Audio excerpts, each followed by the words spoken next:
นบมือเป็นหอมเมื่อตอนน้องอยากคืนดี ลงพิมพ์วันนี้บ่สายตีน้องสำนึกได้ ตั้งแต่น้องทิมไปเอาผัวใหม่มูกบ่เจ็บปวดซ้ำได้บอกใจตัวเองทุกมือน้องผิดพลาดไปอภัยบ่ได้ดอกนาถึงลูกที่เป็นกำพร้าไปเถิดการดาบ่ต้องเอ็นดูลำบากสำใดตัวอายก็สิทนสู้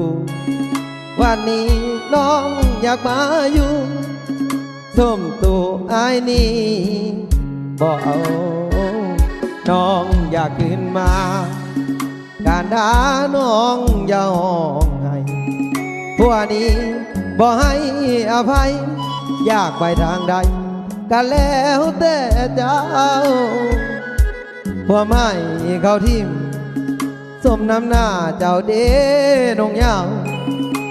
อยากกลับมาหาพวกเก่านงยาวสั่งหน้าบ่อาย